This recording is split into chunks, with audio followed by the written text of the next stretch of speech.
باپ بیٹے روح القدس کے نام میں آمین۔ مسیح یسوع میں آپ سب کو ریورنڈ بشپ ڈاکٹر اسٹیفن صدیق کی جانب سے سلام عرض ہے۔ آئے میرے عزیزو، آج ہم بائبل اسٹڈی میں صفنیہ اور حجائی دونوں کی اسٹڈی کرتے ہیں، صفنیہ نبی کی کتاب اور حجائی نبی کی کتاب۔ تو میرے ساتھ رہیے گا۔ پہلے ہم دیکھتے ہیں صفنیہ کا تاریخی پس منظر۔ یہودا کے دو بد کردار بادشاہ منسے اور امون کی وجہ سے معاشرے میں نہ ختم ہونے والا داغ لگ چکا تھا۔ یہ داغ بال دیوتا کی بت پرستش اور جھوٹے مذاہب کی رسومات کی ادائیگی کا روزمرہ زندگی کا حصہ بن جانا تھا۔ مذہبی اور معاشرتی طور پر وہ عظیم کشمکش اور بد اخلاقی اور بے ایمانی کا زمانہ تھا۔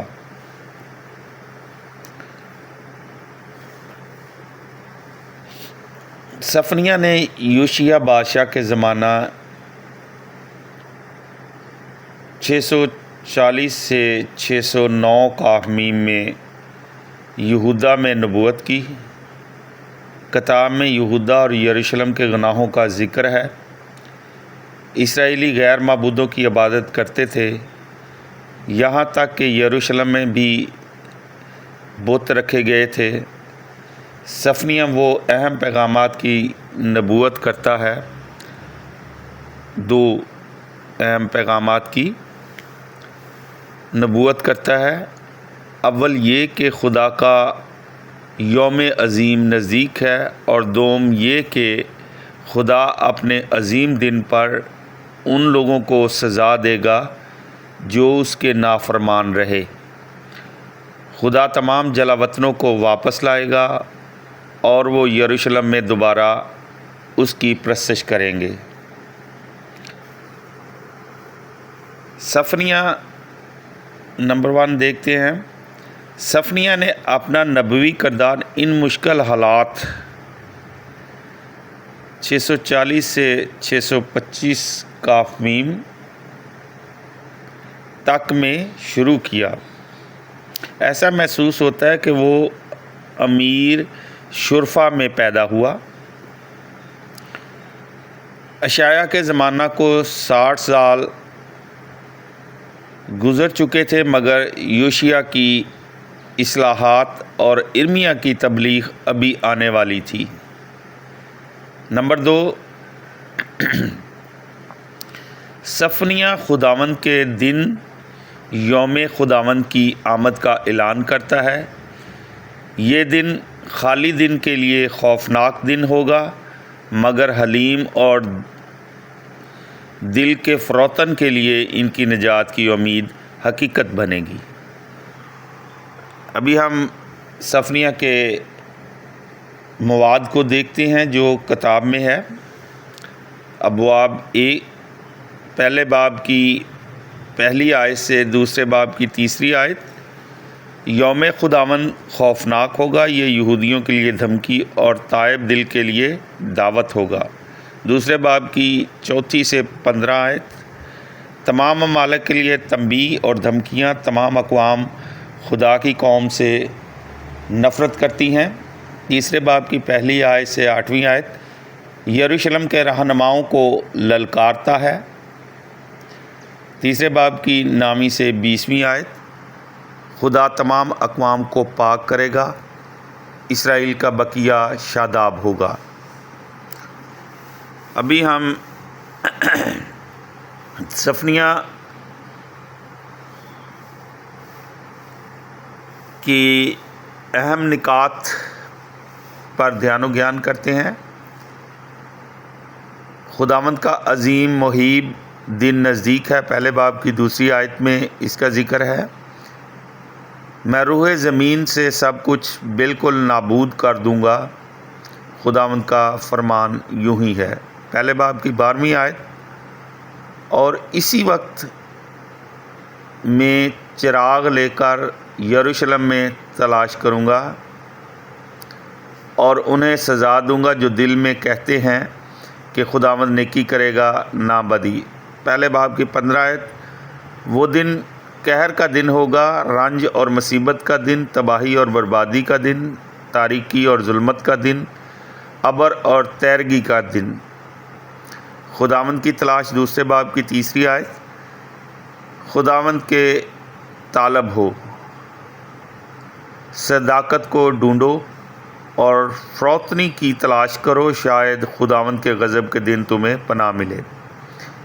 تمام کی عدالت ہوگی، دوسرے باب کی 9ویں سے 11ویں آیت، اس لیے میری زندگی کی قسم، رب الافواج اسرائیل کے خدا کا فرمان ہے، یہ سب ان کے تکبر کا نتیجہ ہوگا، اس لیے کہ انہوں نے رب الافواج کی امت کی ملامت کی ہے اور ان سے تکبر سے پیش آئے ہیں۔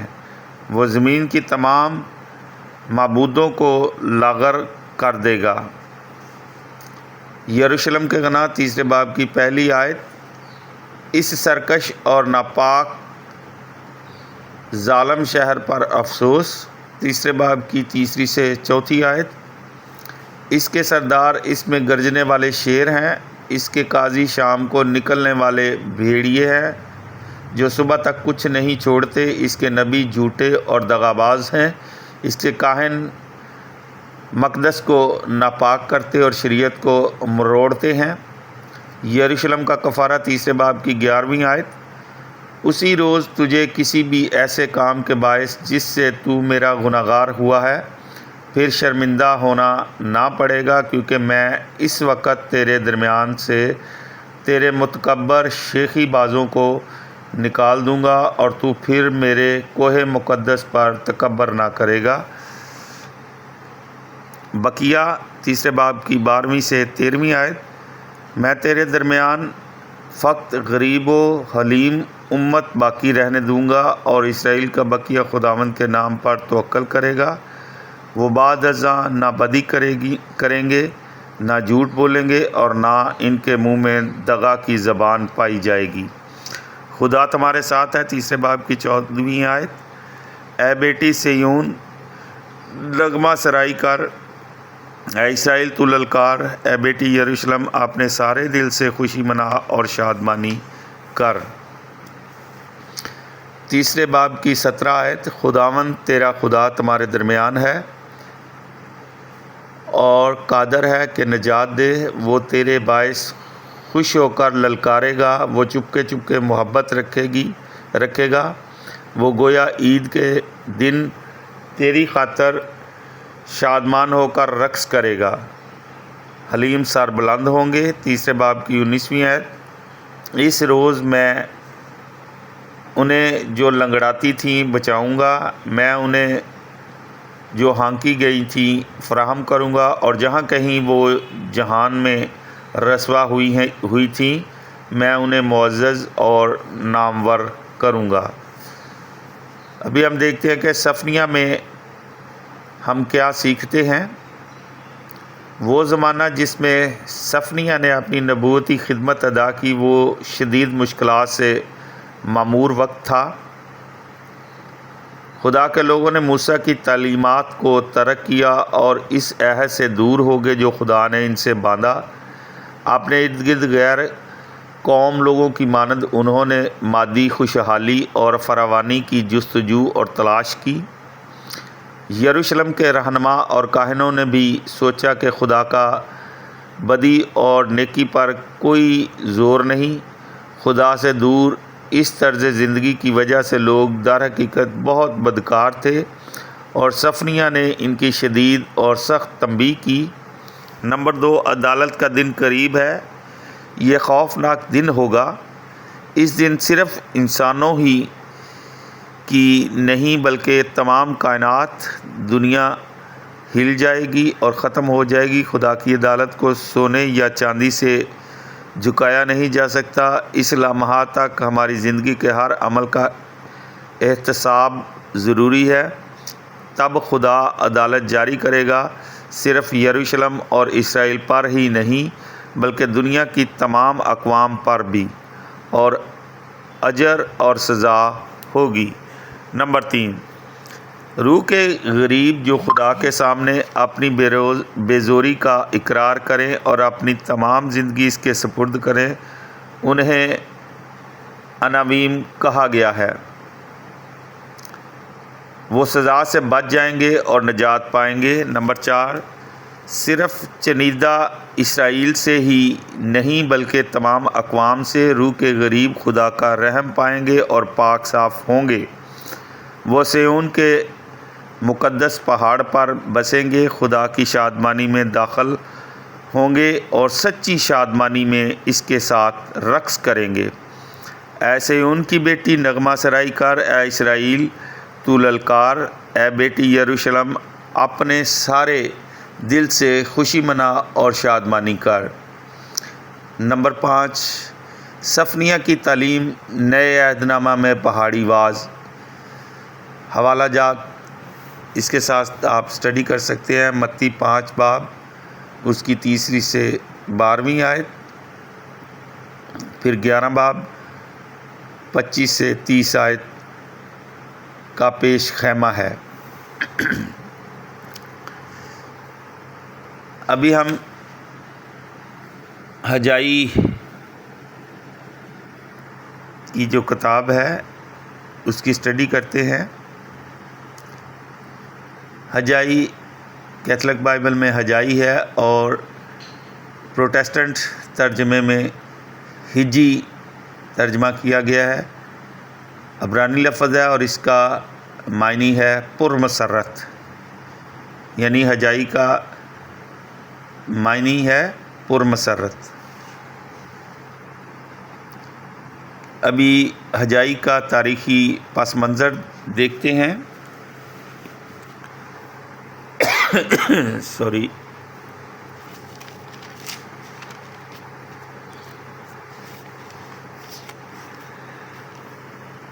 یہ کتاب بابل میں جلاوطنی کے بعد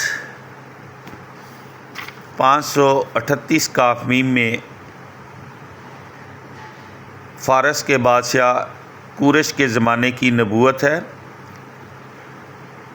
یروشلم شہر اور ہیکل کی تعمیر نو جاری تھی، مگر غیر اقوام کی مداخلت سے کام بہت سست تھا۔ یہودیہ کا حاکم زروبابل اور کاہن اعظم یوشیا تھا۔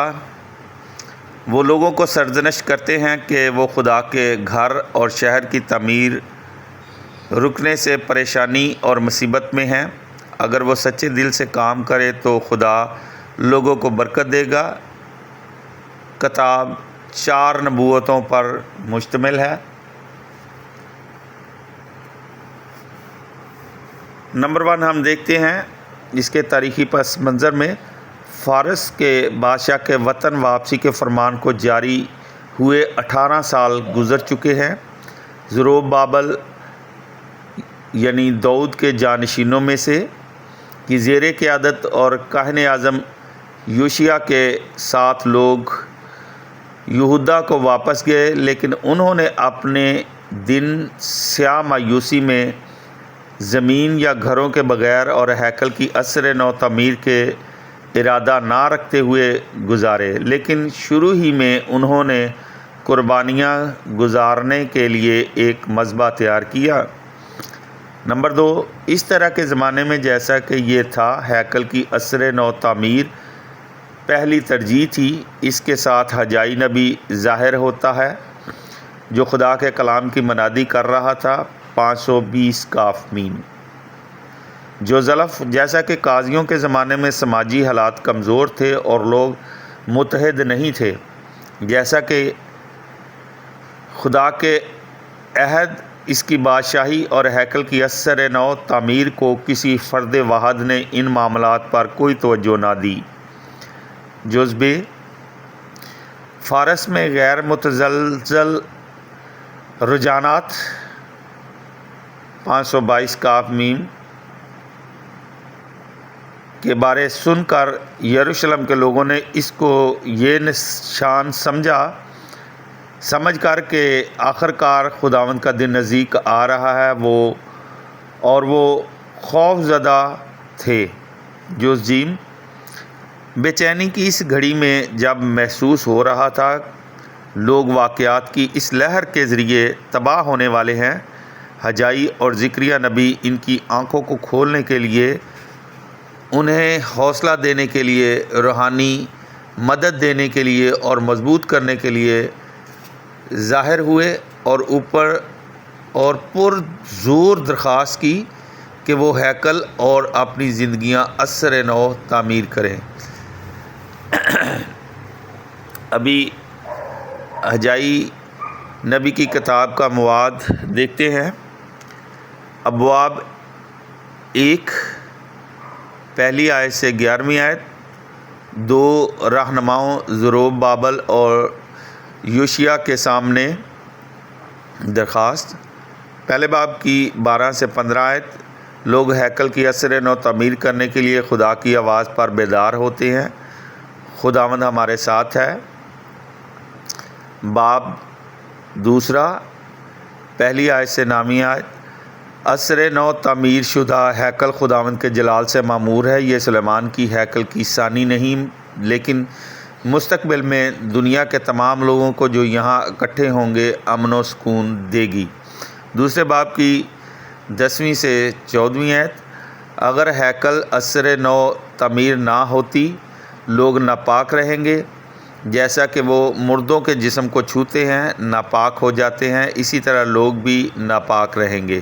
دوسرے باب کی 15 سے 19 آیت، اگر ہیکل ازسر نو تعمیر نہیں ہوتی بدبختی اور بدقسمتی آئے گی، اگر اس کی ازسر نو تعمیر ہوتی ہے تو برکات دی جائیں گی۔ دوسرے باب کی 20 سے 23 آیت، قیادت کا حق داؤد کی نسل کی میراث ہے، زروبابل بن شالتیل میرے خادم، میں تجھے لوں گا، خداوند کا فرمان ہے، اور نگین دار خاتم ٹھہراؤں گا کیونکہ میں نے تجھے چن لیا ہے۔ دوسرے باب کی 23ویں آیت، حجائی کے یہ الفاظ ظاہر کرتے ہیں کہ خدا اپنے وعدے پورے کرے گا اور داؤد کی نسلیں قیادت کا حق حاصل کریں گی۔ ابھی ہم دیکھتے ہیں کہ حجائی میں ہم کیا سیکھتے ہیں۔ نمبر 1، حجائی نبی کی چھوٹی سی کتاب ہمیں بتاتی ہے کہ یہودی مذہب میں ہیکل کی اہمیت کیا ہے۔ جوزلف، ہیکل خدا کی جائے سکونت ہے، یہ وہ جگہ ہے جہاں خدا اور انسان ملتے ہیں۔ جوزبے، ہیکل انسانوں کے درمیان خدا کی موجودگی اور اس کے عہد کا نشان ہے۔ جوزیم، ہیکل کی عمارت بذات خود خدا کی بادشاہت کا نشان ہونے کی حیثیت سے اہم ہے۔ نمبر 2، ان وجوہات کی بنا پر حجائی کسی اور چیز سے پہلے ہیکل کی تعمیر نو پر زور دیتا ہے۔ ہیکل کی تعمیر نو کو نظر انداز کرنا لوگوں کے لیے دکھ کا باعث بن رہا ہے۔ وہ کہتا ہے لیکن اگر وہ اس کی تعمیر نو کرتے ہیں تو خدا انہیں برکت دے گا، اس طرح سے وہ ان کے ایمان کو ابھارتا ہے اور ان کا حوصلہ بڑھاتا ہے۔ پہلے تم اس کی بادشاہی اور راستی کو ڈھونڈو تو یہ سب چیزیں بھی تمہیں دی جائیں گی۔ آپ ملاحظہ کر سکتے ہیں حوالہ جات، متی 6 باب اس کی 33 آیت، احبار 26 باب، تثنیہ شرح 28۔ نمبر 3، مستقبل کی ہیکل۔ جو زلف خدا کی جائے سکونت مسیح کا بدن ہے، حوالہ اسٹڈی کر سکتے ہیں آپ، یوحنا 2 باب 19 سے 22 آیت۔ جوزبے، تم خدا کی ہیکل ہو۔ کرنتھیوں کے نام پولس رسول کا پہلا خط اس کا 3 باب 16 سے 17 آیت اسٹڈی کر سکتے ہیں۔ جوزیم، مسیح ایک ہی بار بتیروں کے گناہ اٹھانے کے لیے اپنے آپ کو قربان ہونے کے لیے پیش کرتا ہے، حوالہ اسٹڈی کر سکتے ہیں، عبرانیوں 9 باب۔ میرے عزیزو، آج ہم نے صفنیہ اور حجائی نبی کی کتاب کی اسٹڈی کی ہے۔ نیکسٹ بائبل اسٹڈی کے سیشن میں ہم ذکریہ نبی اور اس کے بعد اس کے ذکریہ اول اور ذکریہ دوم دونوں کی اسٹڈی کریں گے۔ تب تک کے لیے اپنے خادم ریورنڈ بشپ ڈاکٹر اسٹیفن صدیق کو اجازت دیں۔